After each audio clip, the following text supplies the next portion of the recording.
अस्सलाम वालेकुम ख़वातीन व हज़रात, अहमद हसन एहसास ज़िम्मेदारी पेज के साथ हाज़िर खिदमत है।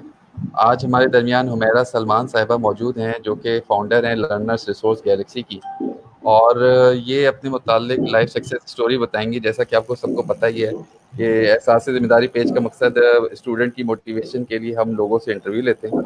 तो मैं ज़्यादा टाइम नहीं लूँगा और हुमैरा सलमान साहिबा से उनकी लाइफ सक्सेस स्टोरी पूछूँगा कि कैसे उनको मुश्किल हालात रहे और वो क्या, कौन से टीचर्स थे, कौन से मेंटोर्स थे जिन्होंने उनकी रहनुमाई की और वो आज इस मुकाम पे पहुँची हैं कि आज वो डायरेक्टर हैं, फाउंडर हैं लर्नर्स रिसोर्स गैलेक्सी की।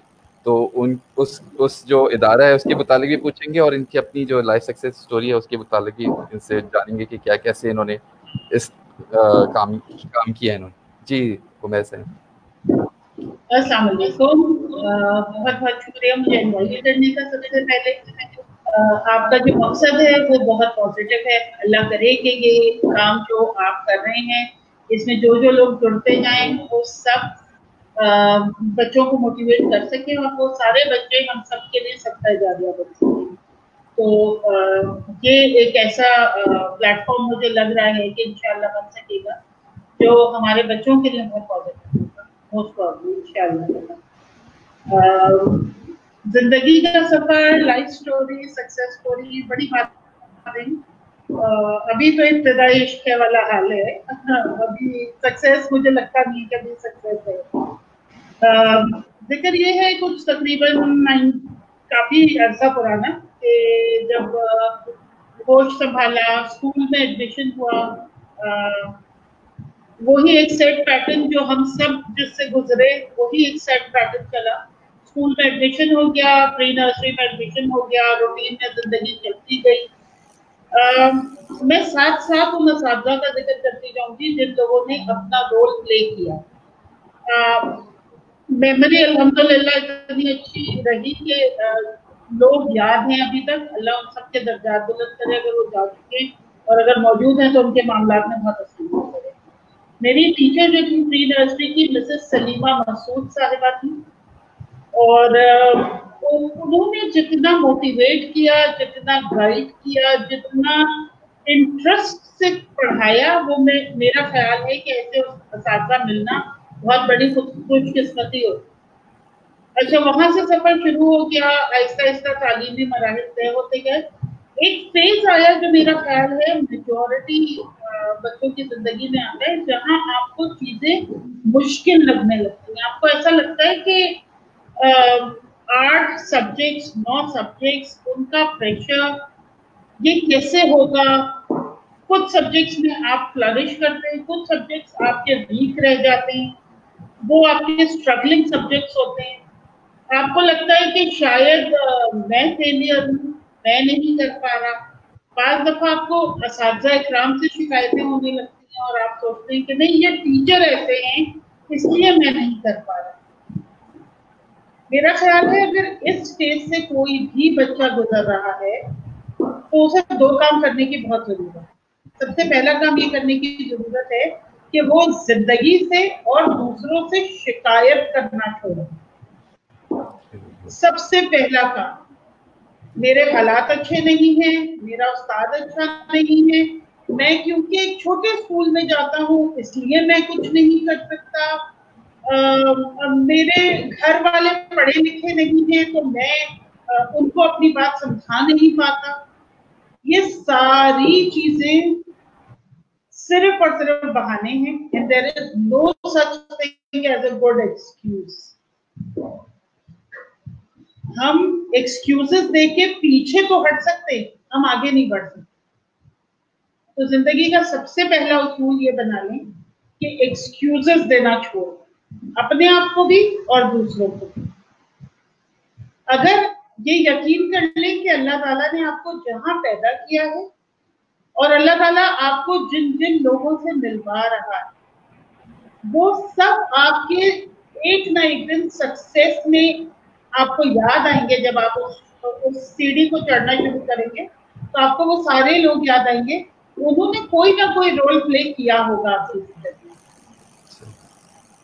और आप अपने अमल के जिम्मेदार हैं, आप किसी और के अमल के जिम्मेदार नहीं हैं। ये 2 बुनियादी बातें हैं जिनको मुझे लगता है अगर हमारे नौजवान याद रखें और इसको अपने दिमाग में फिक्स कर ले, फिट कर ले, तो शायद उनके लिए ये सफर बहुत आसान हो। आहिस्ता आहिस्ता करके मैंने एक प्राइवेट स्कूल से पढ़ा अल्हम्दुलिल्लाह, और उसमें असातिज़ा भी बहुत अच्छे मिलते गए। कुछ असातिज़ा के साथ उस तरह से चीजें समझ में नहीं आई, लेकिन फिर उसमें मुझे लगता है कि मेरा रोल ये होना चाहिए था कि मैं उस वक्त कोशिश करती उन चीजों को समझने की। कुछ चीजों में मेरे पेरेंट्स ने बहुत हेल्प की, कुछ चीजों में हमारे नेबरहुड में ऐसे लोग थे, आस पड़ोस में लोग ऐसे थे कि जो बहुत मदद करते थे। आजकल जो हमने अपने अब मैं थोड़ा सा पेरेंट्स को मुखातिब करना चाहूंगी कि पेरेंट्स ने आजकल अपने बच्चों को जो आइसोलेशन में डाल दिया है ना, दो हवालों से, एक गैजेट्स देके, और दूसरा क्योंकि हम खुद लोगों पे ट्रस्ट नहीं करते, हम अपने बच्चों को भी लोगों पे ट्रस्ट करना नहीं सिखाते। हमारे दौर में मुझे बहुत अच्छी तरह याद है, हम तो सड़कों पे भी खेले, हम दरख्तों पे भी चढ़े, हम मोहल्ले के घरों में भी खुला आते जाते थे, अल्हम्दुलिल्लाह अल्हम्दुलिल्लाह।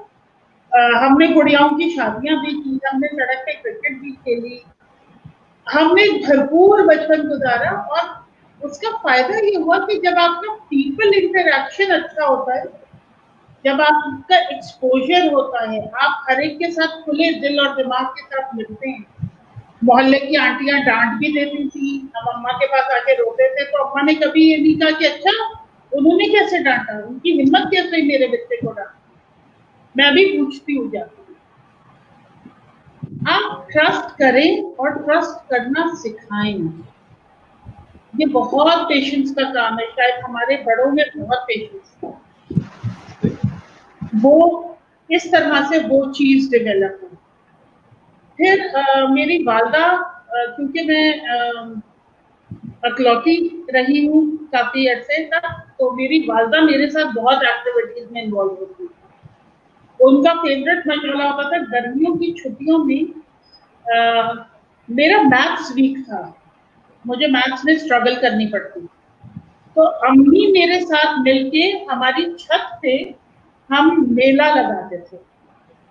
उसमें हम मोहल्ले में टिकट्स बना के बांटते थे, उस वक्त आईटी तो था नहीं, तो हम टिकट्स बना के बांटते थे, मोहल्ले के लोगों के सबको अपॉर्चुनिटीज देते थे कि यहाँ अपना स्टॉल लगाएं छत पे, और उसमें हम कुछ चीजें खरीदते थे, बेचते थे।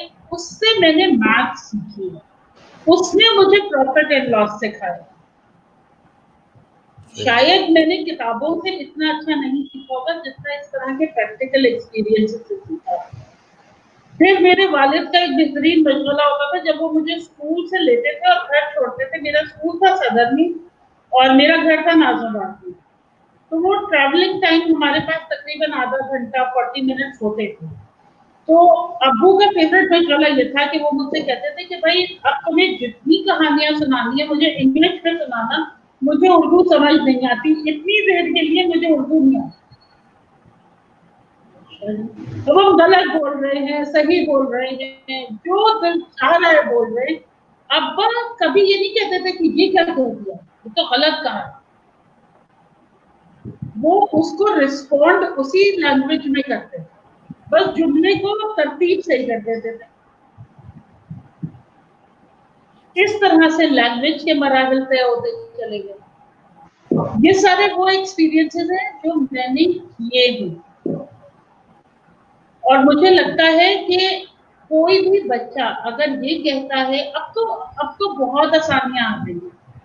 अब अगर बच्चों को ये लगता है कि उनकी अंग्रेजी अच्छी नहीं है, तो ठीक है, आप सबके पास, मेजॉरिटी के पास मोबाइल फोन आपके हाथों में है, जिसपे आप गेम्स खेल रहे हैं, इंस्टा पे जा रहे हैं, टिकटॉक बना रहे हैं, आप उसको ऑडियो बुक्स क्यों नहीं सुनते? आप क्यों कोशिश नहीं करते कि मैं अपनी लैंग्वेज स्किल की जिम्मेदारी खुद लूं? आपको जो जबान सीखनी है, आप उस जबान की बुनियादी बात समझ लीजिए कि जबान पढ़ने से आती है और सुनने से आती है। ये दो चीजें आपका इनपुट है। इनपुट अच्छा होगा तो आउटपुट अच्छा होगा। आप ऑडियो बुक्स सुने, आप अच्छी ऑडियो सुने, आप पुराने अच्छे टीवी के प्रोग्राम्स और शोज सुने भी और देखें भी। हर चीज आपके हाथ में, लैपटॉप्स आपके पास है, आपको हमारी वाली स्ट्रगल को अभी करनी ही नहीं पड़ रही है। Things are much easier for you. एक बात। दूसरी बात, अगर आपको लगता है कि आपकी मैथ स्किल्स वीक है, तो किताबों से हटके उस स्किल को प्रैक्टिस करने की कोशिश करो। जैसे फॉर एग्जाम्पल, अगर आपको लगता है कि मेरी मैथ स्किल्स अच्छी नहीं है, ओके, आप ये आइडेंटिफाई करें कि आपकी मैथ में कौन सी स्किल अच्छी नहीं है। फॉर एग्जाम्पल, अच्छा मैं परसेंटेजेस में अच्छा नहीं हूँ, या मैं फ्रैक्शंस में अच्छी नहीं हूँ, ओके, खाने पीने की चीजों को फ्रैक्शंस में डिस्ट्रीब्यूट करें और उसको समझने की कोशिश करें। सही, बिल्कुल सही। ऑनलाइन वीडियोस देखिए, उनको समझने की कोशिश कीजिए। और मजे का काम, मसालों के डब्बे आते हैं ना घरों में, सबके घरों में आते हैं, उनके ऊपर लिखा हुआ होता है प्रोपोर्शन, 2 प्याज, आधा चम्मच फलानी चीज, 1 चम्मच ये चीज। आप उन प्रोपोर्शन से खेलना शुरू करना।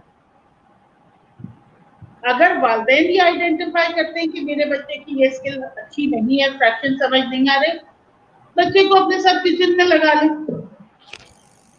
उस रेसिपीज को आगे पीछे करके देखिए,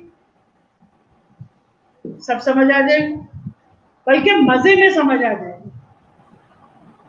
ये सारी एक्टिविटीज हमने की, हमें समझ आई और हमें ये पता चला कि अच्छा, learning is not restricted to a specific room, कि एक खास कमरा होगा जिसमें खास कपड़े पहन के खास वक्त पे खास हालत में मैं बैठूंगा या बैठूंगी तो मेरी लर्निंग होगी। खैर, अपनी जिंदगी का सफर इसी तरह चलता रहा। ये वो एक्टिविटीज है जो हमने अपने बचपन में की, बड़ा मजा आया, एंजॉय किया। उसके बाद जनाब थोड़ा आगे बढ़े और यूनिवर्सिटी तक पहुंचे। अच्छा, यूनिवर्सिटी पहुंचने में सबसे जो तकलीफ बात है, जैसे कि हमारे दौर में होता था कि इस माइंडसेट के साथ अमूमन इंटर किया जाता था कि ये बच्चा अब मेडिकल में जाएगा या इंजीनियरिंग में जाएगा। ये माइंडसेट तय था। अगर पढ़ाई में अच्छा है तो मेडिकल लेगा, अगर पढ़ाई में लड़का अच्छा है तो इंजीनियरिंग लेगा। मेडिकल में एडमिशन नहीं हुआ और मजे की बात यह है कि सिर्फ 2 मार्च से एडमिशन रह गया और अब मैं शुक्र अदा करती हूँ कि एडमिशन नहीं।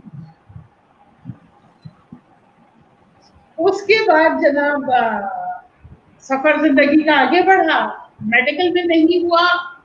मेरे वालिद बहुत डिसहार्ट हो गए, बहुत डिसहार्ट। उनको लगा कि अब तालीम का सारा मरहला बेकार है, अब बस मेडिकल में नहीं हो सका तो बस नहीं हो सका। उस वक्त बच्चों को गाइडेंस की, सपोर्ट की, डिसीजन मेकिंग की बहुत जरूरत है। उस वक्त अपने दिमाग को खोलने की बहुत जरूरत है। उस वक्त ये फैसला कर लिया कि अब मैंने कॉलेज में कंटिन्यू नहीं करना, अब यूनिवर्सिटी की तरफ जाना है और थोड़ा सा प्रोफेशनल एक्सपीरियंसेस गेन करना। ये मेरी वालदा मेरे साथ थी इस मामले में और हमने सोचा कि चलो अब यूनिवर्सिटी से ऑनर्स करते हैं।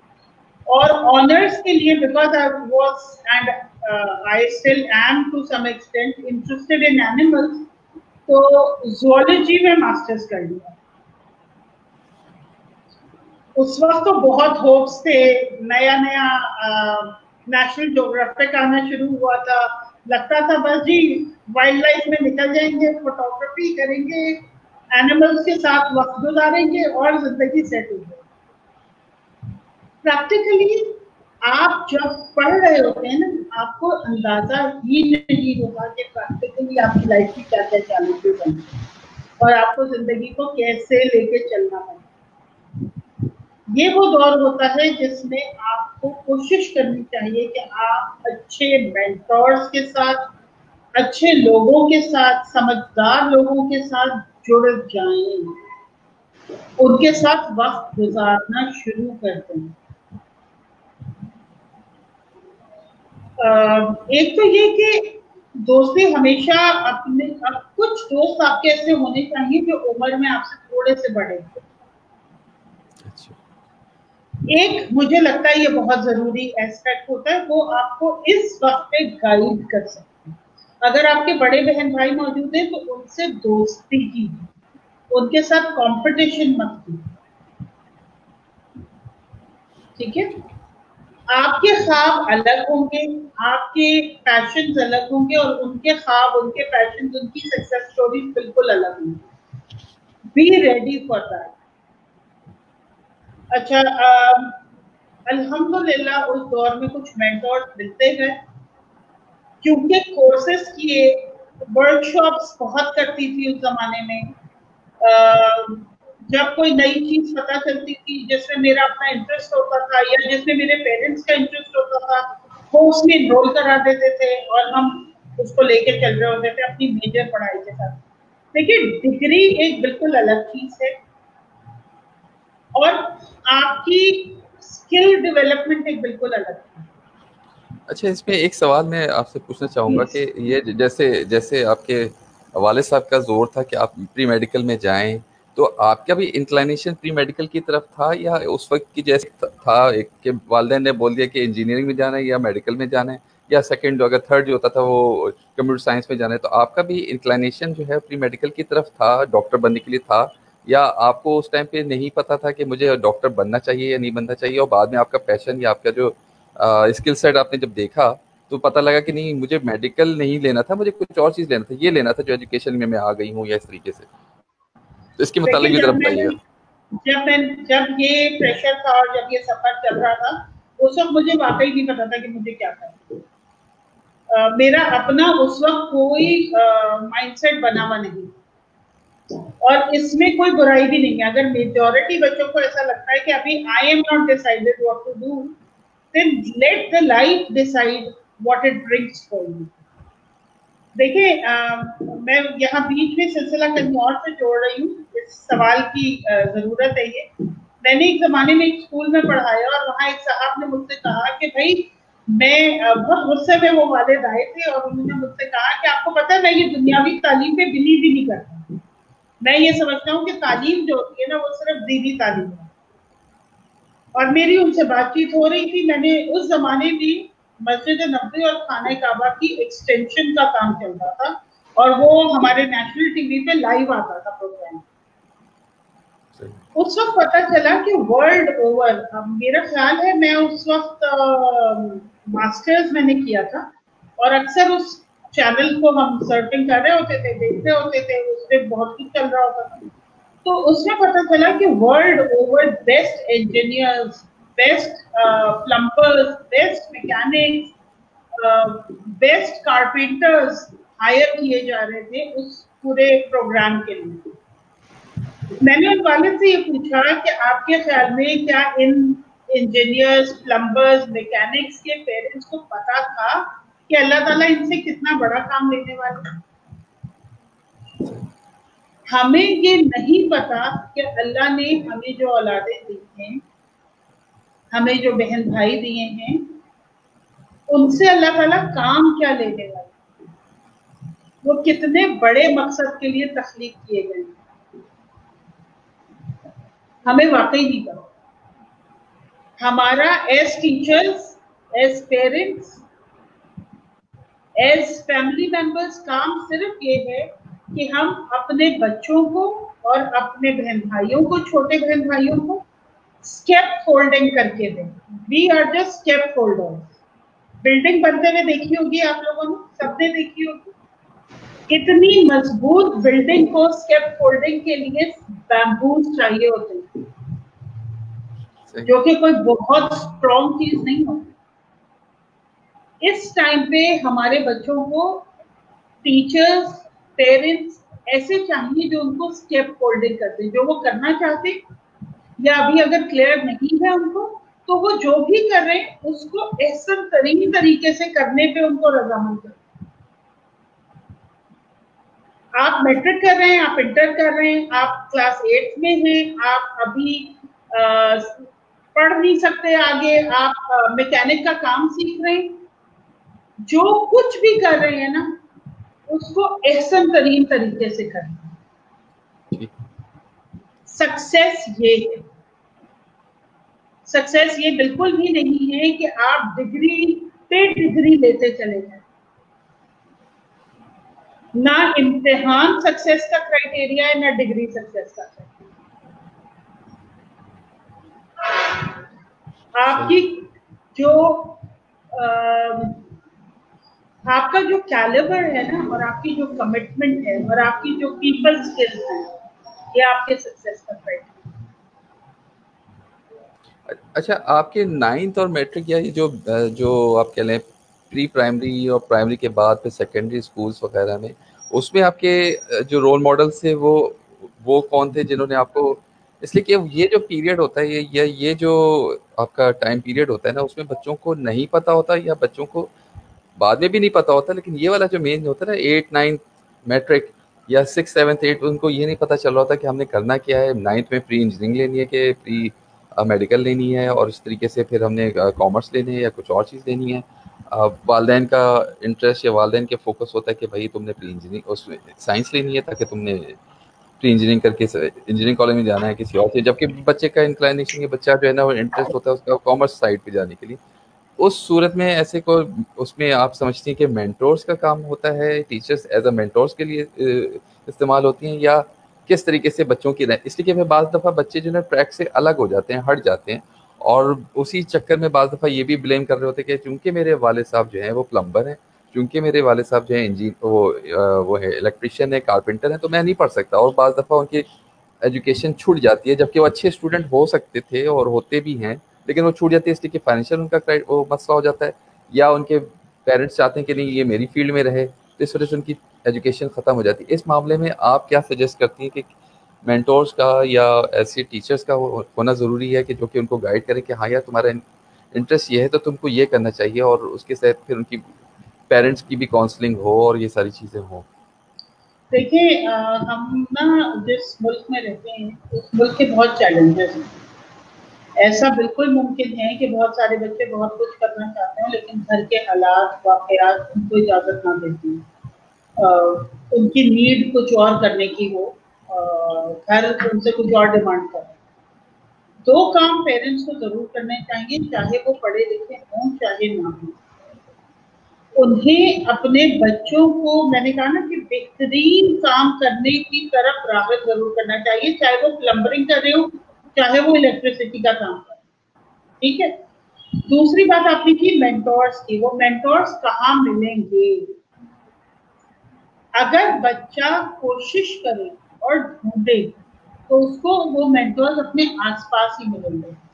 मेरे स्कूल की टीचर्स बहुत अच्छी, बहुत काबिल टीचर्स थी अल्हम्दुलिल्लाह, उन्होंने बहुत कुछ दिया, अल्लाह सबके दर्जा बुलंद करे दुनिया में भी और आखिरत में भी। दूसरी जो चीज मुझे नजर आती है, हम एक काम किया करते थे, मैंने थोड़ी देर पहले जिक्र किया था आपसे वर्कशॉप्स का। हमारे स्कूल में आफ्टर स्कूल क्लब्स हुआ करते थे, और उन क्लब्स में अलग अलग चीजें हुआ करती थी। आज हम सब जानते हैं अब्बास हुसैन साहब को कि वो कितने बड़े ट्रेनर हैं, ठीक है? आप यकीन करें कि अब्बास हुसैन साहब से मैंने जब पढ़ा है, बल्कि उनसे मेरी अभी रिसेंटली मुलाकात हुई तो मैंने उनसे जिक्र किया कि मैं क्लास 8 में थी तो वो पब्लिक स्पीकिंग का एक क्लब लेने आते थे हमारे स्कूल।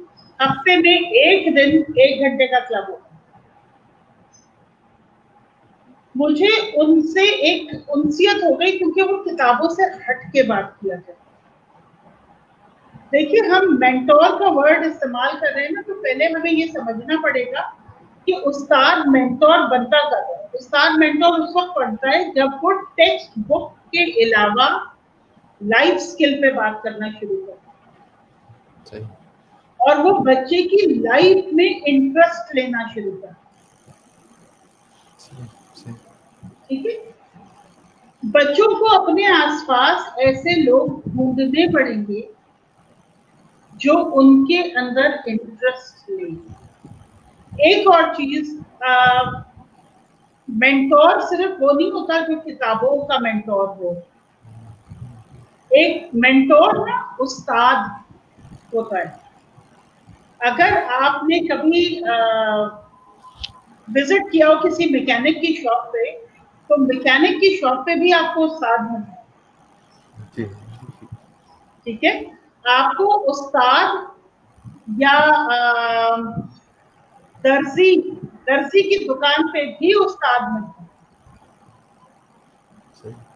उस्ताद होने के लिए किसी रुतबे की जरूरत नहीं है।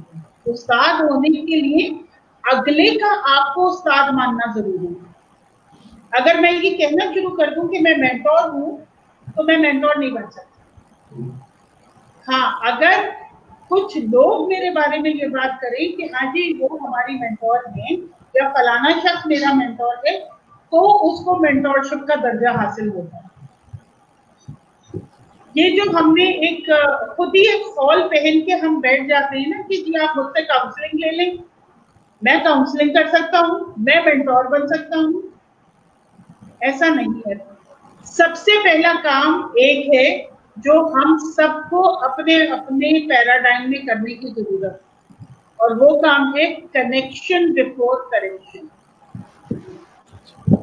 आपके आसपास जितने बच्चे हैं, आप उनसे पहले अपना ताल्लुक बना लीजिए। हो सकता है आपका धोबी अपना बच्चा साथ लाता हो सकता है आपका माली अपना बच्चा साथ हो सकता है आपका मैकेनिक अपना बच्चा साथ वहां पे लाता हो।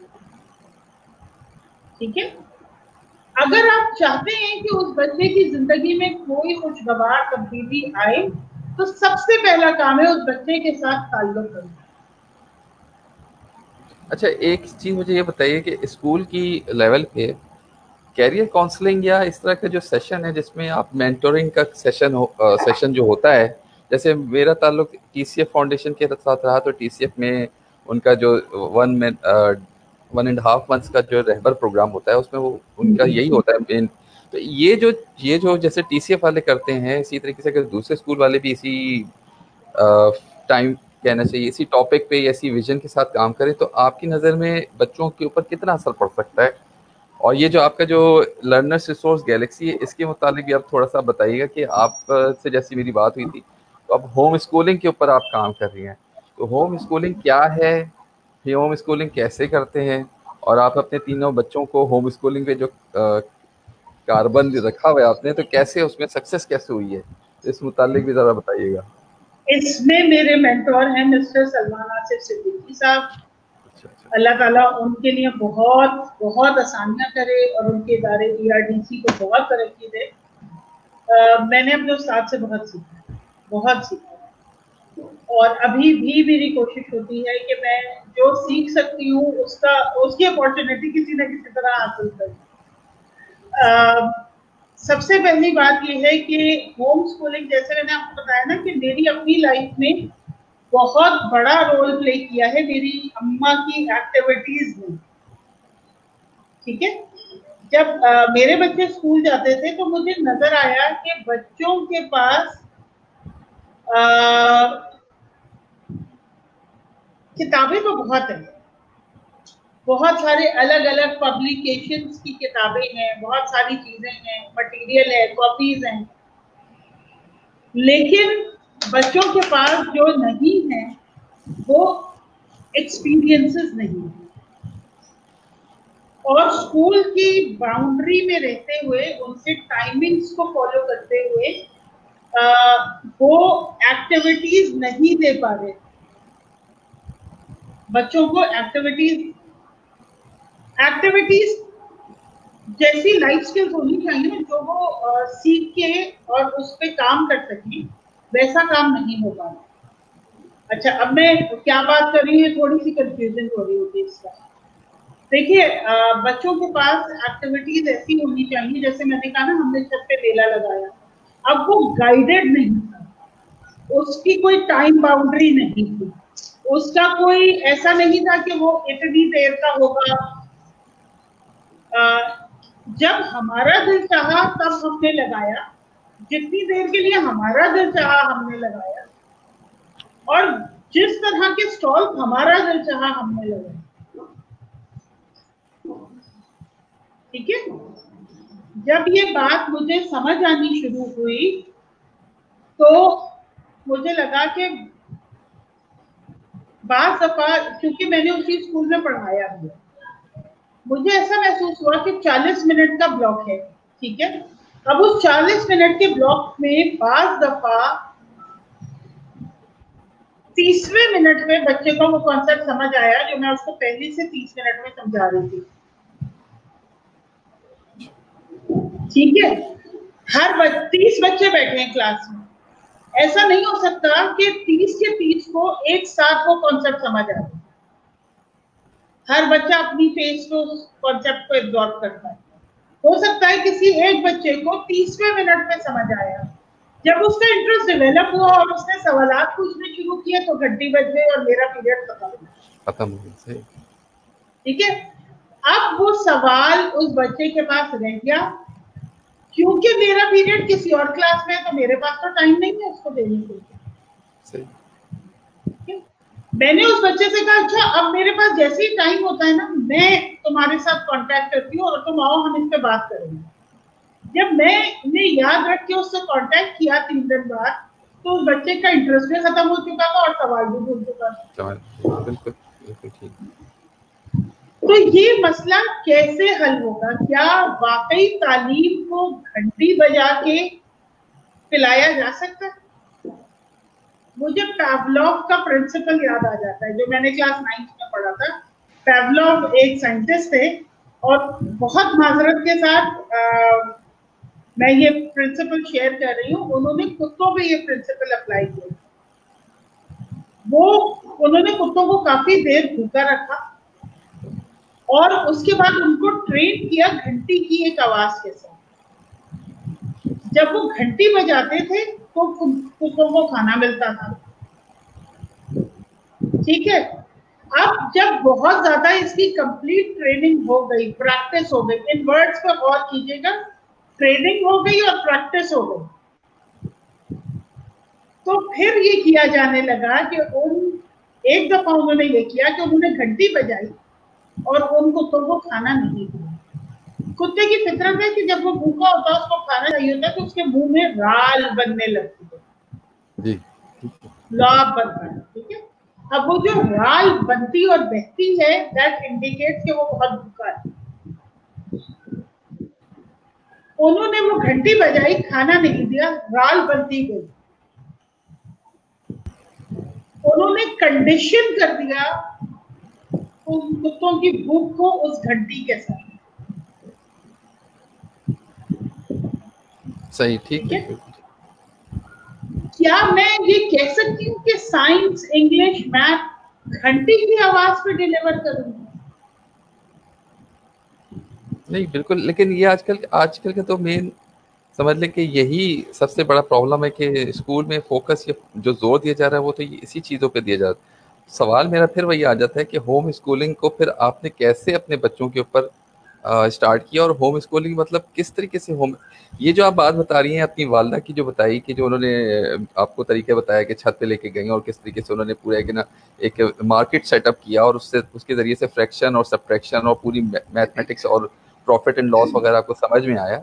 ये सारी चीज़ें जो हैं ये आजकल के उसमें होम स्कूलिंग में क्या आप अपने लर्नर्स रिसोर्स गैलेक्सी में सिखा रही हैं? और मतलब होम स्कूलिंग है क्या? मेन क्वेश्चन यही सबसे ज़्यादा होता है कि होम स्कूलिंग क्या है, और आजकल की जो लॉकडाउन सिचुएशन में होम स्कूलिंग में किस तरीके से आप बच्चों को जो है ना वो कर सकते हैं और नहीं कर सकते, ये ज़रा सब बताइए। देखिए, होम स्कूलिंग में सबसे इम्पोर्टेंट बात ये है कि बच्चे की मर्जी के मुताबिक उसका सिलेबस डिजाइन होता है। आप पहले से कोई सिलेबस डिजाइन नहीं करेंगे, आप बच्चे का इंटरेस्ट देखेंगे कि वो क्या करना चाहता है और आप उसको उन एक्टिविटीज में इन्वॉल्व करेंगे। उसका सवाल बताएगा कि वो इस वक्त क्या सीखने के मूड में है, और आप उस वक्त तक जिद नहीं करेंगे सिखाने की जब तक वो सीखने की ख्वाहिश जाहिर नहीं करे। हमारा अजम्पशन ये होता है कि अगर मैं बच्चों को पढ़ाऊंगी नहीं तो उन्हें पढ़ना कैसे आएगा। ठीक है, ऐसा नहीं है। होम स्कूलिंग का पहला स्टेप तो ये है, अगर बच्चा स्कूल जाता है तो सबसे पहले तो उसको डी स्कूल करना जरूरी है। डी स्कूल से मुराद ये है कि बच्चे को दिल भर के बोर होने में, उसको सोचने पे मजबूर होने दें कि मुझे करना क्या है। मैंने अपने 3 बच्चों को जब होम स्कूलिंग शुरू कराई तो मेरी सबसे बड़ी बेटी क्लास 6 में थी, बेटा 5 में था और छोटी वाली क्लास 2 में थी। सबसे रॉ और सबसे जबरदस्त होम स्कूलर मेरी सबसे छोटी वाली है। माशाल्लाह से अब वो 15 इयर्स की हैं और उनका अपना बिजनेस सेटअप हो चुका है अल्हम्दुलिल्लाह। वो उन्होंने पिछले दिनों निटिंग वगैरह सीखी थी और हैंडीक्राफ्ट का उनको बहुत शौक है, तो हैंडी स्टेशन के नाम से वो अपना एक छोटा सा बिजनेस रन करते हैं। ठीक है, अच्छा करना क्या है? करना ये है कि बच्चों को किताबों के प्रेशर से निकालें और बच्चों को लाइफ स्किल्स देनी शुरू करें। वो जो करना चाहते हैं उन्हें वो करने की इजाजत भी दी जाए और फेलियर को एक्सेप्ट करने का हौसला भी रखा जाए। ठीक है, बिकॉज हाँ, इसमें सवाल आता है। अब होम स्कूलिंग में फिर वही बात आ जाती है कि अब बच्चे की इसके केस पे कोई टाइम वो तो नहीं है, 1 घंटी बजेगी, आधे घंटे के लिए आपने मैथ्स पढ़ाना है या आधे घंटे के लिए नहीं तो अच्छे खासे टाइम के लिए आपने आर्ट्स कराना है। या तो इसमें जो आपने जैसे अपनी बेटी का जिक्र किया कि वो जो है उसने एस्टेब्लिश कर लिया एक छोटा सा बिजनेस या उसको निटिंग का शौक था। अब मेरी समझ ले कि मेरी 3 बेटियां हैं, एक जो है 9 इयर्स की है, बाकी 2 ट्विंस जो है वो 8-8 साल की हैं। अब उनको किस तरीके से होम स्कूलिंग का कराया जाए और तीनों की जो आप कह लें कि उनकी जो माइंडसेट है या उनका जो एप्टीट्यूड है वो टोटली डिफरेंट है और जाहिर सी बात उनकी जो अलग अलग ही हो सकती है। तो ऐसे बहुत सारे पेरेंट्स जो कि जिनके बच्चे हैं, 2 बच्चे हैं, 3 बच्चे हैं और इस तरह की सिचुएशन में मतलब लाज़मी सी बात है कि आप हर वक्त उनको बिठा भी नहीं सकते पढ़ाने के लिए और आप उनको हर वक्त सिखा भी नहीं सकते। तो कैसे आपने इस चीज़ को मैनेज किया और उसमें आपको सक्सेस हुई? देखिए, सबसे इम्पोर्टेंट चीज ये है कि बच्चों को हर वक्त पकड़ने की जरूरत नहीं है, हर वक्त उनको ग्रिप में रखने की जरूरत नहीं है। वालिदैन के लिए बहुत जरूरी है कि वो इग्नोर करना सीखे, निग्लेक्ट कभी ना करें। ठीक है, सबसे बड़ा काम यह है कि आप बच्चे पे नजर जरूर रखेंगे कि आपका बच्चा कर क्या रहा है, लेकिन हर वक्त उसको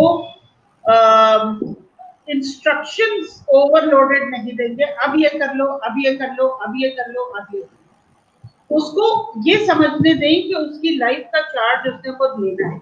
एक बात। दूसरी बात, सबसे पहला काम यह है कि अब लॉकडाउन की सिचुएशन है और हमें लगता है कि अभी स्कूल काफी लंबे अरसे तक बंद रहेंगे। बजाय इस बात की फिक्र करने की कि मेरा बच्चा क्लास 4 में था और वो क्लास 4 की किताब खत्म नहीं हुई और उसको स्कूल ने क्लास 5 में प्रमोट कर दिया, 5 का सिलेबस में ले आया हूँ, अब ये सिलेबस खत्म कैसे है? इस प्रेशर से बाहर आ जाएंगे। आपको अपने बच्चे के लिए किसी भी सिलेबस की और किसी भी रिसोर्स की जरूरत इस तरह नहीं है कि वो क्लास 5 की किताब खत्म करेगा तो वो क्लास 6 में जाने का अहल होगा। ठीक है, पहले तो ये बात समझ लीजिए। सबसे पहला काम ये है कि बच्चे को नॉर्मल रूटीन में इन्वॉल्व किया जाए। आपको पता है कि आपके बच्चों की क्या एजेस हैं, उनकी क्या स्किल्स हैं और वो किन किन चीजों में घर में एक अहम किरदार अदा कर सकते हैं। सेल्फ एक्चुअलाइजेशन का इससे बेहतरीन मौका कोई नहीं हो सकता कि आपका बच्चा अपने घर में कोई अहम रोल प्ले कर सके। आपको लगता है कि आपकी बेटी इस वक्त इस एज में है कि वो टेबल टाइडी अप कर सकती है, टेबल लगा सकती है, वो अम्मा के साथ कपड़े तय कर आ सकती है। हम जिन चीजों के ऊपर इतने पैसे फेंक रहे होते हैं और हम जो एडिशनल टॉयज खरीद रहे होते हैं, ये fine motor, gross motor skills तो आपकी छोटे छोटे कामों से डेवलप हो जाती है। ठीक है, आप अगर कॉन्सेंट्रेट करें तो घर के जो छोटे छोटे काम हैं, स्कूल में आप पेगिंग सिखाते, बच्चे को बास्केट दे देते हैं, बच्चा पेग्स लगा रहा होता है, तो ऐसा क्यों नहीं हो सकता कि अम्मा उसको खड़ा कर दें कुर्सी पे और वो जो कपड़े उन्होंने सुखाए हैं वो उनके ऊपर पेग्स लगा दें? Why not? कॉन्सेप्ट ये होता है कि उससे वो फिर बच्चा क्या सीखेगा, मतलब कॉन्सेप्ट कि उसमें वो मैथमेटिक्स कहाँ से आ गई, उसमें साइंस कहाँ से इन्वॉल्व हो गई, या उसमें और दूसरी जो सब्जेक्ट्स है, उर्दू है या और इस्लामियात है, वो क्या कहाँ से आई, ये एक कॉन्सेप्ट है। या जब सवाल होता है कि ये चीज़ें तो नहीं हुई, तो आपने कैसे सिखा दिया, ये कैसे सिखाएंगे आप, ठीक है ना। और फिर सवाल ये फिर ये आता है कि होम स्कूलिंग में फलानी जो है उसका मतलब वो पीछे रह जाएंगे उन स्टूडेंट से जो स्कूल में जा रहे हैं। तो इस मामले में थोड़ी सी रहनुमाई भी करें उन लोगों के लिए कि जो कि अगर होम स्कूलिंग करना चाहते हैं या नहीं करना चाहते हैं, एटलीस्ट पता हो कि होम स्कूलिंग जो, या अपना आप एक्सपीरियंस शेयर कर लें कि जो आपने 3 बच्चों के साथ जो किया, तो किस तरीके से उनकी मैथमेटिक्स, किस तरीके से उनकी इंग्लिश, किस तरीके से उनकी जो और दूसरे सब्जेक्ट्स हैं उसमें उन्होंने एक्सेल किया और वो आगे बढ़े। देखिए, बहुत चैलेंजिंग होता है, मैं मानती हूँ इस बात को। आपने सिर्फ करना ये होता है कि मैंने जैसे कहा कि घर के कामों में, घर की चीजों में आप इन्वॉल्व करें। आपका नेशनल करिकुलम ऑनलाइन अवेलेबल है। जो लोग ये परेशान हैं कि सिलेबस, मुझे कैसे पता चलेगा मेरा 8 साल के बच्चे को क्या क्या आना चाहिए, ये भी एक सवाल आता है मेरे पास। इसके लिए आपका नेशनल करिकुलम ऑनलाइन अवेलेबल है, ठीक है। आप चाहें तो वो करिकुलम पे एक नजर डाल दें। सबसे बेहतरीन करिकुलम अगर आप बच्चे को सामने रख के सोचें तो ओंटारियो का है, कनाडा। आप उसको भी सामने खोल के निकाल सकते हैं और आप देख सकते हैं कि इंटरनेशनली क्या डिमांड है बच्चे के लिए, ठीक है। अच्छा, अब जब आपने ये देख लिया, अब आप बजाय इसके कि आप नॉलेज को कंपार्टमेंट्स में डिलीवर करें कि इंग्लिश में ये करना है, साइंस में ये करना है, मैथ्स में ये करना है, आप नॉलेज को इंटीग्रेटेड डिसेमिनेट करें, ठीक है। इसके लिए डेफिनेटली प्रैक्टिस भी चाहिए होती है, इसके लिए डेफिनेटली आपको खुद अपना दिमाग भी खोलना पड़ता है। कुछ किताबें हैं जो बहुत ऑथेंटिक किताबें हैं, जैसे learning all the time, John halt साहब की किताब है। नाम लिख के बताइएगा। मैं नाम इसमें लिखती हूँ, ठीक है, एक मिनट।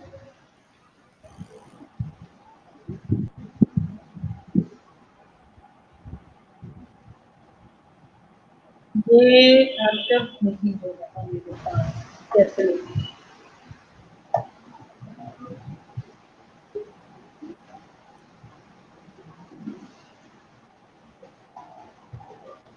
नहीं, इस पे टाइपिंग नहीं हो रही। एक सेकंड, यस।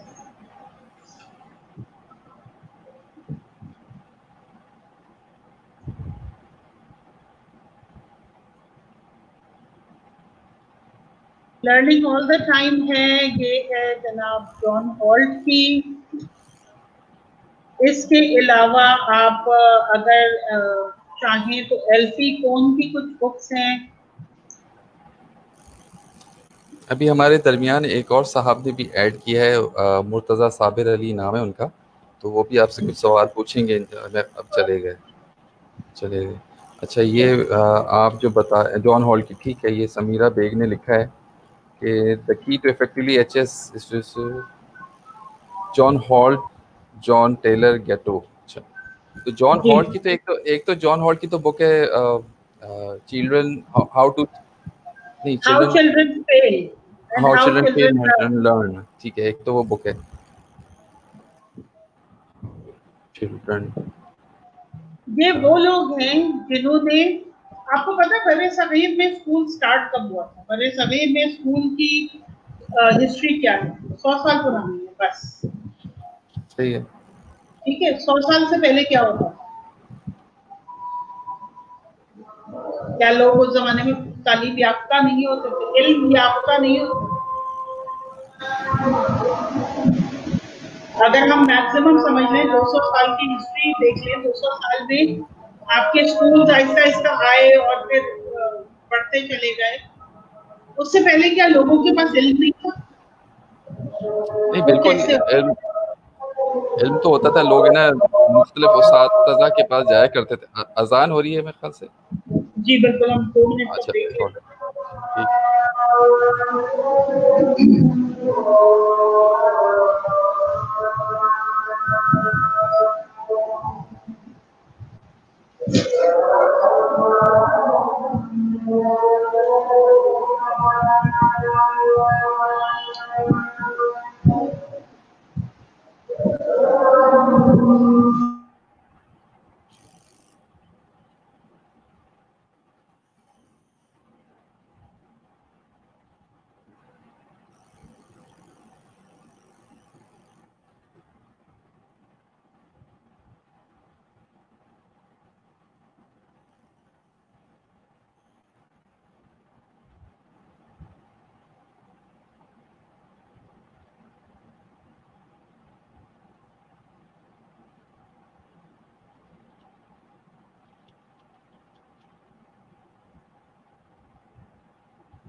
हो गई, अजान खत्म हो गई।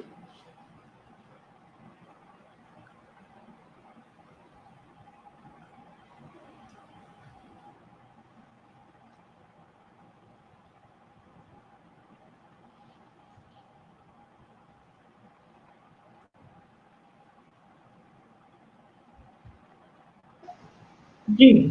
अच्छा एक जी। और टॉक है जो अगर आप लोग सुनना चाहें तो वो भी एक बहुत अच्छा इजाफा होगा आप लोगों की अंडरस्टैंडिंग में। केन रॉबिन्सन सर,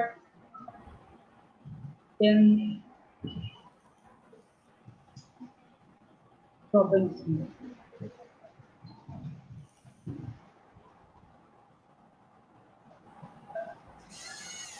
इनकी YouTube पे आपको टॉक मिल जाएगी, आप वो देख लें, वो सुन लें। अच्छा, रहा सवाल कि बच्चों को कैसे होम स्कूल कराया जाए।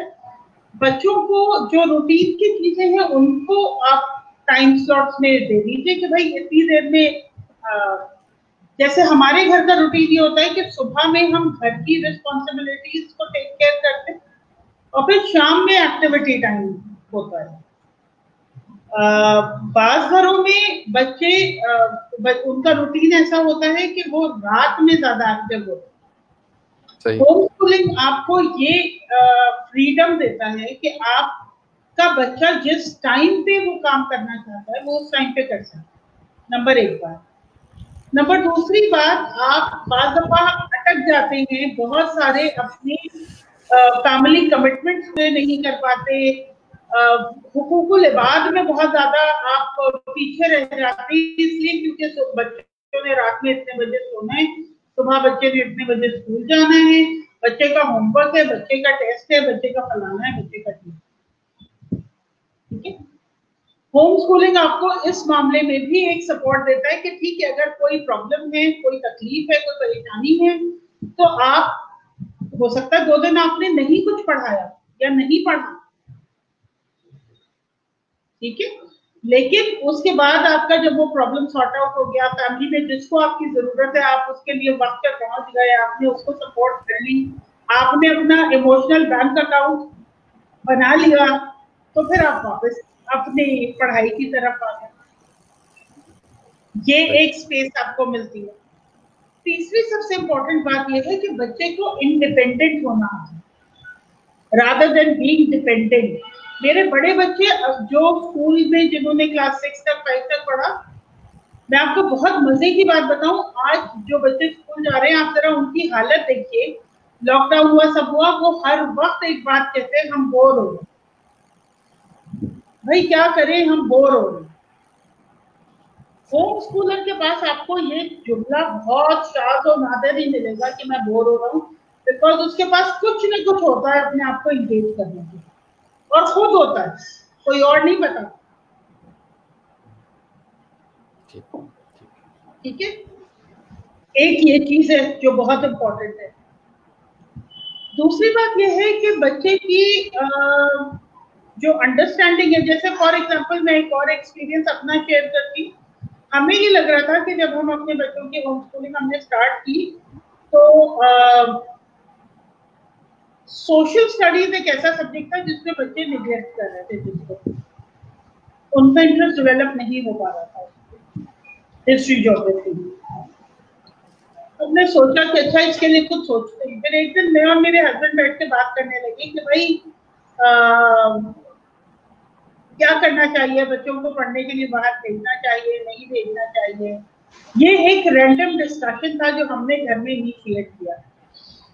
आपका वर्ल्ड व्यू और आपका विजन क्लियर होना जरूरी है बच्चे की इफेक्टिव नर्चर करने के लिए, बच्चे को इफेक्टिवली नर्चर करने। तो हमने ये बातचीत शुरू की। मेरे पास जितनी एक्सेसेस थी और जितने हमारे पास बुक्स थी, रिसोर्सेस थे, हमने वो लेकर आ गए और हम बैठ के डिस्कस करने लगे कि अच्छा अगर हम फर्स्ट करें बच्चों को कनाडा भेजते हैं तो कनाडा का जनरली मौसम कैसा होता है, वहाँ की बेहतरीन यूनिवर्सिटी कौन सी है। इस तरह से हमने 2-3 जगहों की बात की और हमने वो किताबें वहीं छोड़ी। अगले दिन हम बैठे, हमने कहा अच्छा वहाँ मेजर फ्रूट्स क्या होते हैं, फूड क्या होते हैं, क्या हो रहा होता है। जब हमने क्लाइमेट भी पढ़ा वहाँ का, डिफरेंट मुल्कों का, उस पर भी डिस्कशन की। अभी बच्चे हमारे साथ इन्वॉल्व नहीं थे, ये वो काम था जो सिर्फ मैं और मेरे हस्बैंड कर रहे हैं, और हम अपनी नोट टेकिंग करते थे पेपर पे और पेपर उसी बुक के अंदर रख के छोड़ जाते थे। आप यकीन कीजिए तीसरे दिन के बाद वो किताबें हमें नहीं मिली। उसके बाद हुआ ये कि उन किताबों के साथ हमारे बच्चे इंगेज हो गए और वो देखना शुरू हो गए कि अच्छा कौन सी कंट्री में कौन सा फल होता है, कौन सी कंट्री में कैसे लोग होते हैं, कौन सी कंट्री का क्लाइमेट कैसा होता है। जो हम कह रहे होते हैं ना कि बच्चा इमिटेट करता है, वो जिंदगी के हर दौर में अपने माँ बाप को इमिटेट करता है। उसके लिए अपने माँ बाप बहुत बड़ा रोल मॉडल होते हैं, और ये हमारा अपना रवैया होता है जो हम अपने आप को उस मेंटरशिप और उस रोल मॉडल के लेवल से गिरा के नीचे लेकर आते। एक काम सबसे पहले कनेक्शन रिपोर्ट करेंगे, पहले ताल्लुक बनाइए, फिर उसको सही और गलत पे टोकिए। मैं ये नहीं कह रही कि आप मना ना करें, आप जो दिल चाह रहा है बच्चे का करने दें, नॉट एट ऑल, लेकिन एक्सपोजर देने के और इंटरेस्ट डेवलप करने के तरीके ढूंढे। क्योंकि होम स्कूलिंग का सबसे बड़ा फायदा ये कि अपने घर के निजाम को, अपने खानदान की वैल्यूज को और अपने बच्चों की इंफरादियत को आपसे बेहतर कोई नहीं जानता।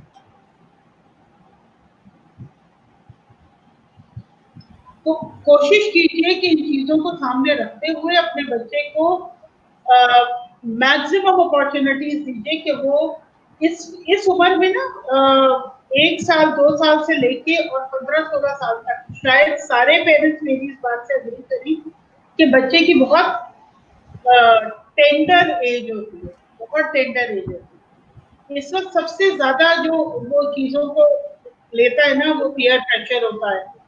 उसको ये फिक्र होती है कि मेरा दूसरों के सामने इम्पैक्ट क्या पड़ रहा है, मेरा क्या मेरी क्या रेपुटेशन है, ठीक है। और अगर उसमें उसका टकराव गलत किस्म के लोगों से हो जाए तो फिर वो इम्पैक्ट गलत पड़ता है।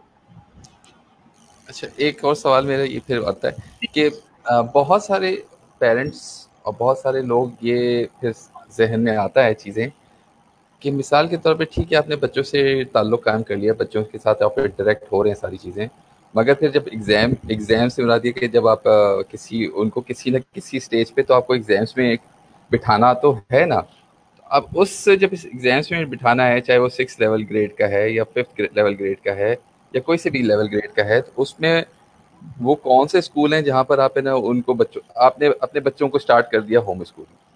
अब वो 3rd ग्रेड में 4th ग्रेड में, अब आपने उनको फिर इसी तरीके से आगे के स्टेजेस पे लेके जाना है या एग्जाम्स में अपीयर करवाना है, तो उसके लिए क्या क्राइटेरिया है या कौन से इदारे ऐसे हैं जिनके जो प्राइवेट लेते हैं, आपके टेस्ट कंडक्ट कर रहे होते हैं, एग्जाम्स ले रहे होते हैं, या कोई आगे जाके से, या 9th और मैट्रिक तक तो इसी तरीके से चलता है, फिर 9th और मैट्रिक में आप जो भी सिस्टम में आप अपीयर होना चाहें आप उसके तहत अपीयर हों और उसमें एग्जाम्स में कर लें। एक बात ये हो गई।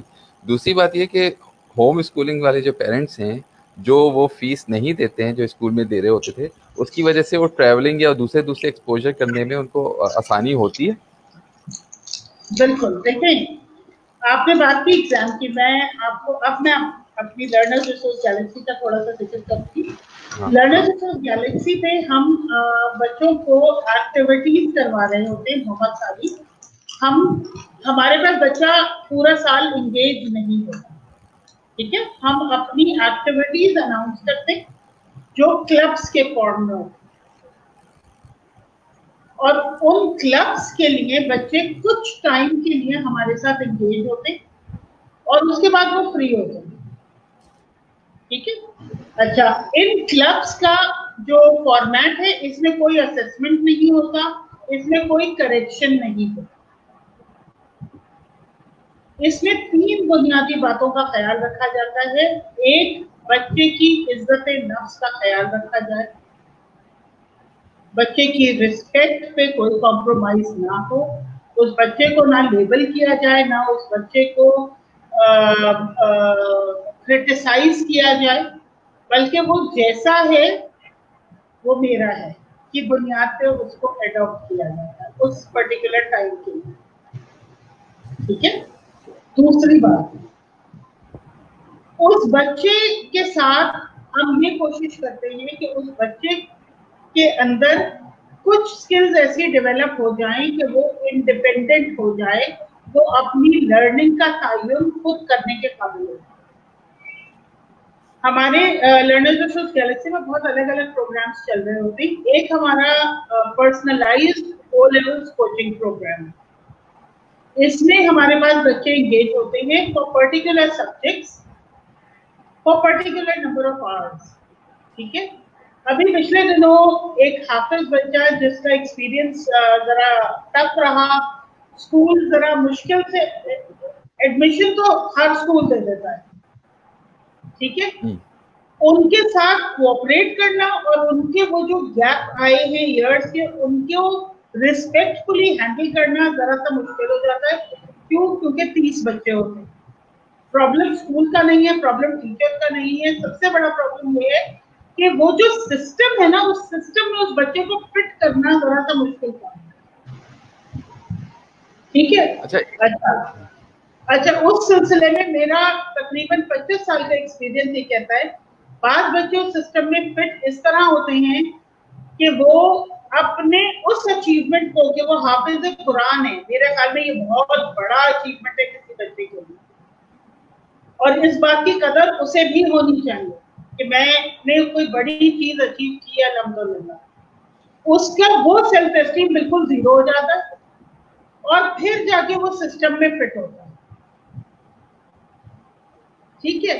अच्छा, अब जब उस बच्चे के साथ हमारी बातचीत हुई और उनकी मदर ने कहा कि जी इसकी काउंसलिंग कीजिए, इससे बात कीजिए प्लीज, वो बच्चा आया और हमने बात की। उसने मुझसे ये कहा कि आप टेस्ट कब कब लेती हैं?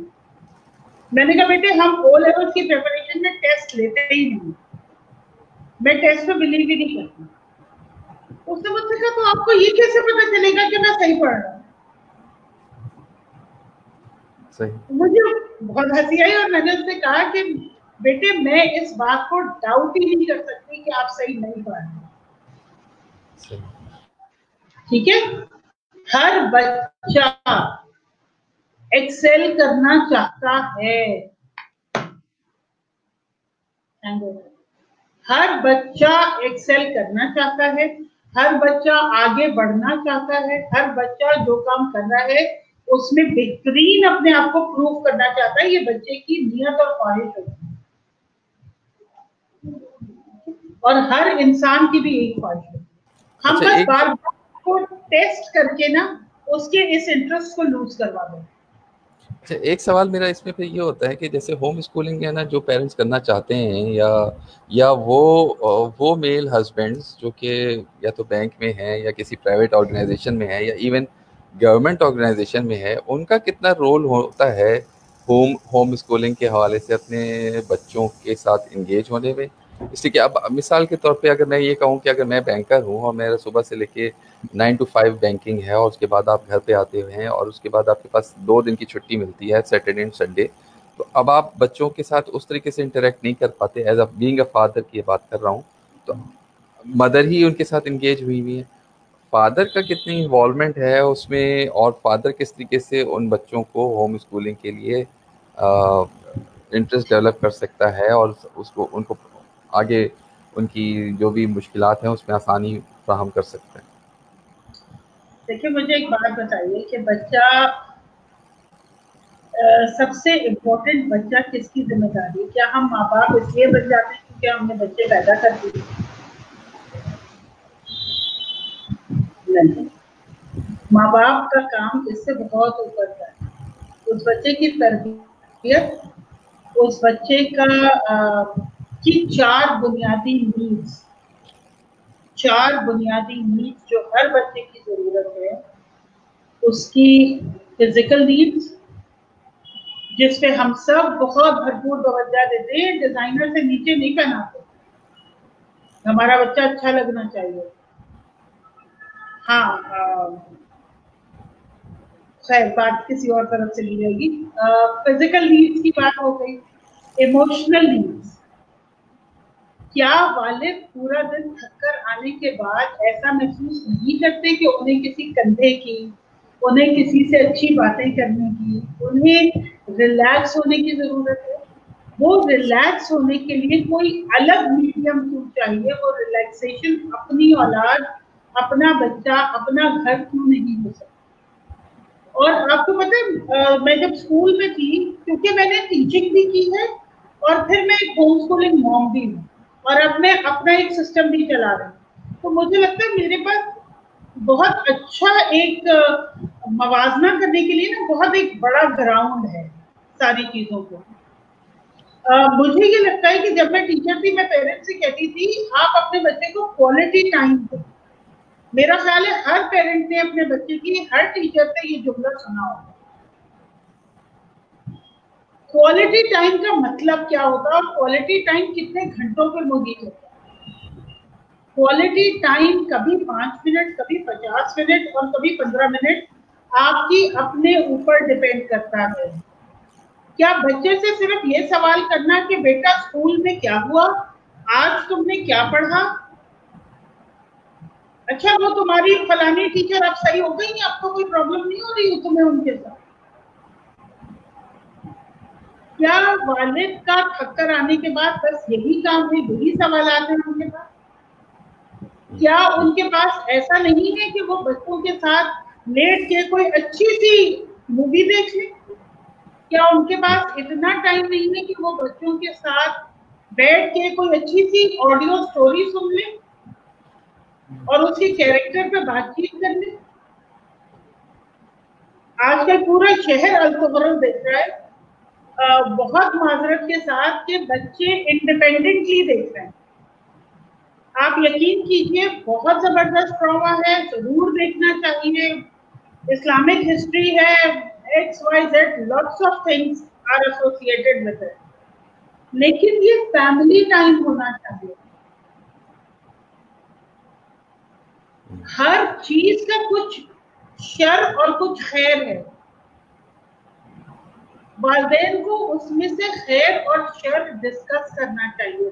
ये है उस क्वालिटी टाइम का मकसद।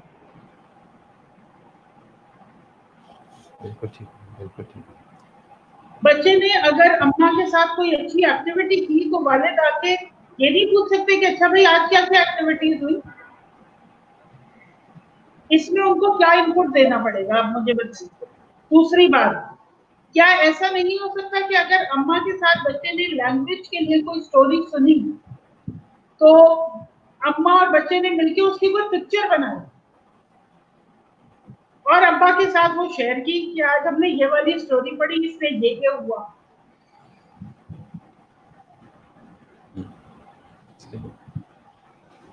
ये वैसे आपके साथ जो डिस्कशन हो रहा है एक काफ़ी ज़बरदस्त डिस्कशन है, और ये काफ़ी यानी कि इसमें मज़ीद जो है ना करने की ज़रूरत है। नेक्स्ट सेशन या इसी तरीके से आने वाले दिनों में सेशन करने की ज़रूरत है।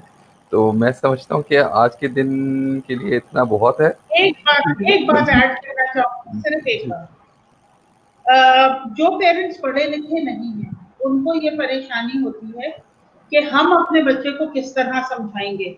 मेरे पास बहुत सारी मदर्स ये कहती हैं कि मेरा आप तो टीचर है ना, आपने तो करवा लिया, मैं टीचर नहीं हूं, मैं कैसे करवाऊं। आप अपनी लाइफ के जो जिंदगी के बुनियादी काम है ना उनको बच्चों के साथ डिस्कस करना शुरू कर दें, उसकी मैथ साइंस इंग्लिश सब इम्प्रूव हो जाएगी। जैसे आजकल मेरी वालदा ने एक काम शुरू किया है, वो अपने घर के पास जो कुछ बच्चियां हैं वो इलिटरेट हैं, तो वो उनके साथ काम कर रही होती हैं। तो उन्होंने मुझसे पूछा कि भाई मैं क्या करूं, मुझे बताओ कुछ। मैंने कहा ऐसा करें कि डजन पे पहले काम करें ना, दर्जन।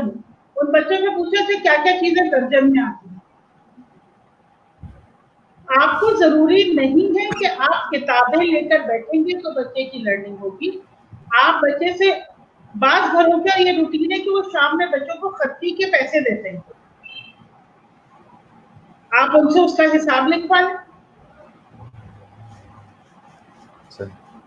अपने रोजमर्रा के मामूलात में बच्चों को शामिल करें, उनकी एक्टिविटीज में खुद शामिल हो। एक और बात बता देती हूँ आपको, शायद वो आप इन सारी बातों को समाप्त कर देगी।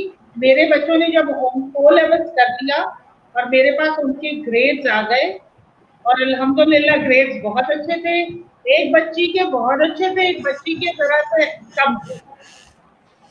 मुझे ये चेक करना था कि क्या मेरे बच्चे सोशली एक्सेप्टेड हैं। जो आप लोगों का सवाल होता है ना बहुत ज्यादा कि तो मेरा अगर मुझे कॉलेज में एडमिशन कराना हुआ तो क्या मेरा बच्चा कोई भी कॉलेज में जा सकता है।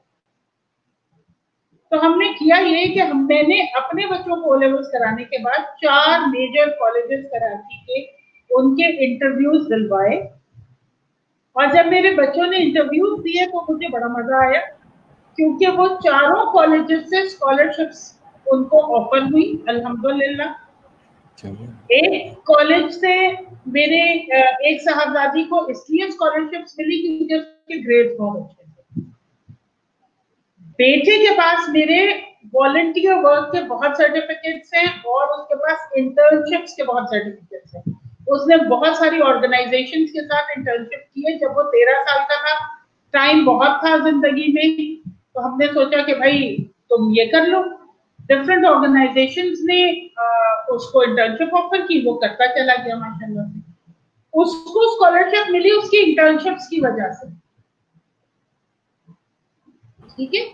और फाइनली एक कॉलेज में हमने सोचा कि अच्छा चलो हम इस कॉलेज में भेजने के लिए सोचते हैं। उस जमाने में हम नहीं हमने टाइम पे उनकी फीस वगैरह नहीं सबमिट करी, क्योंकि मेरा और मेरे हस्बैंड का इंक्लिनेशन नहीं था, ना मेरे बच्चों का इंक्लिनेशन था कि वो किसी कॉलेज को ज्वाइन करें। फिर हमने उनके प्रिंसिपल से मिले हम जाके, और हमने उनसे बात की।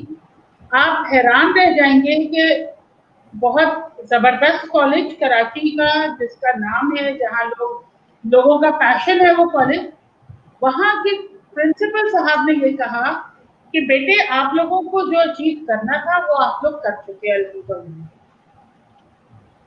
अब किसी भी कॉलेज को आपकी जरूरत होगी, आपको किसी भी कॉलेज की जरूरत होगी। ये वर्ड्स मैं सिर्फ इसलिए बता रही हूँ क्योंकि पेरेंट्स के अंदर से ये फियर निकलना बहुत जरूरी है कि मेरा बच्चा सोशली मिसफिट हो जाए। जब आपके बच्चे के पास वैरायटी हो, लेकिन होम स्कूलिंग का मतलब ये बिल्कुल नहीं है कि आप उसे क्लास 5 की किताब खत्म कराएं, फिर क्लास 6 की किताब शुरू कराएं, फिर क्लास 7 की किताब शुरू कराएं। उसको वैरायटी ऑफ एक्सपोजर्स दीजिए।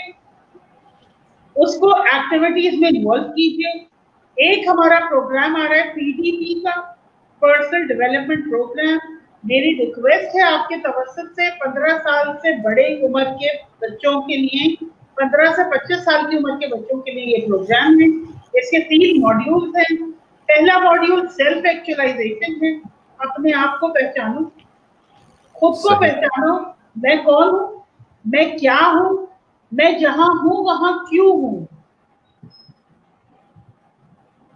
राइट। और दूसरा मॉड्यूल है उसका स्किल बिल्डिंग का। उसमें बहुत सारी स्किल्स हैं जो हम सिखाएंगे, photography, arts and craft, personal grooming, presentation, reading, writing, speaking. उसके अलावा तीसरा मॉड्यूल है उसका एंटरप्रेन्योरशिप का। आई बिलीव कि आज जो क्राइसिस हम अपने वर्ल्ड में देख रहे हैं कोविड-19 का, और मजीद जितने क्राइसिस हम अब तक देख चुके हैं या खुदा ना खास्ता आने वाले कोई क्राइसिस, उनका हल सिर्फ और सिर्फ हमारे पास है और हम ही को उनका हल ढूंढना है। बच्चों के अंदर प्रॉब्लम सॉल्विंग स्किल्स डेवलप करें, बच्चों के अंदर क्रिएटिविटी डेवलप करें, बच्चों को मसाइल का हल ढूंढने दें। आपके घर में जो मसाइल दरपेश है, बच्चों से उनके हल पूछिए। इस तरह से वो प्रॉब्लम सॉल्विंग सीखेंगे। उसके अलावा हमारे वर्कशॉप्स, हमारे कोर्सेज, आजकल हमारा एक राइटर्स क्लब चल रहा है, वो अगर कभी मौका लगा तो आप लोगों के साथ जरूर मैं शेयर करूंगी। बिल्कुल different paradigm, no correction, activity based और इंटीग्रेटेड मॉडल। ये 2 मेजर काम है जिस पे हम काम कर रहे होते हैं। अल्लाह ताला हम सबके लिए इस जर्नी को आसान करे और हम सबको इतनी हिम्मत सेहत दे कि हमारे बच्चे वाकई खुश दिली के साथ हमारे साथ रहें और वो हमारे लिए सदका जारिया बने और हम अपने वालिदैन के लिए सदका जारिया बने। आमीन। मैं इसी बात पे ख़त्म करते हुए हुमैरा साहिबा आपसे का बहुत शुक्रिया अदा करता हूँ कि आपने टाइम निकाला और इस सेशन में आप शामिल हुई। और मैं यहाँ पर देख रहा हूँ चैट सेशन में कि बहुत सारे लोगों के कमेंट्स भी आते जा रहे हैं और लोगों ने अपनी अपनी फीडबैक्स भी दी हैं और कुछ चीज़ें हमने भी डालने की कोशिश की जो आपने बताई हैं, जैसे कि स्किल बेस्ड सेट्स हैं, फोटोग्राफी के, राइटिंग स्किल्स के, पब्लिक स्पीकिंग के। ये सारी चीज़ें इंशाल्लाह बच्चों से इसको बड़ा फ़ायदा होगा, हमें भी फ़ायदा होगा सीखने का। और मज़ीद आपसे इसी तरह के सेशन हम फ्यूचर में करने का इरादा भी रखेंगे, इसलिए कि होम स्कूलिंग की बहुत सारी चीज़ें हैं जो आप अभी बता रही हैं। अब क्या ये जो स्कूल है, ये जो लर्नर्स रिसोर्स गैलेक्सी जो आपने बनाई हुई है, इस अदारे में जो कोशिश कर रही हैं आप लोग बच्चों को सिखाने के लिए, बच्चों और उसमें आपको कामयाबी भी दे और हम सबको भी कामयाबी दे कि हमारे बच्चे हमारे लिए सदका जारिया बने। एक ऑफर आपके लिए ये भी है कि अगर आपके प्लेटफॉर्म से कोई हमसे कांटेक्ट करेगा लर्नर्स रिसोर्स गैलेक्सी के लिए, हम आपके प्लेटफॉर्म से भी वर्कशॉप्स और कोर्सेज लॉन्च कर सकते हैं। अगर आपके पास ग्रुप ऑफ स्टूडेंट्स हो तो हम आपके प्लेटफॉर्म पे आके उनको ये चीजें सिखाने के लिए 100% तैयार हैं।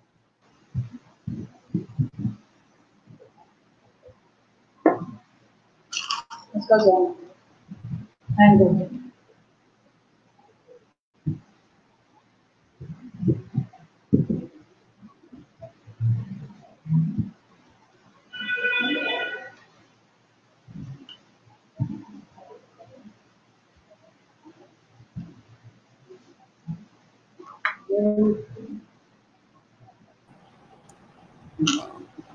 मेरे ख्याल से कनेक्शन का प्रॉब्लम हुआ था, तो खैर ये जी आप बिल्कुल इसमें आप ज़रूर अपना जो है ना दीजिएगा जो जो चीज़ें आप करवाना चाहती हैं। इंशाल्लाह हमारी कोशिश रही तो इस प्लेटफॉर्म के तहत ना आपके साथ इंटरेक्ट करेंगे और आपसे इंगेज होंगे। और मेरी तो ख्वाहिश यही है कि लोगों को, बच्चों को जिस तरीके से भी फ़ायदा मिल सके किसी के भी लाइफ सक्सेस स्टोरी सुनने से, तो उसमें कामयाबी और हमें आपसे सीखने का बहुत अच्छा मौका मिला। और इंशाल्लाह ताला इस पे आपका बहुत शुक्रिया एक दफ़ा फिर से आपका।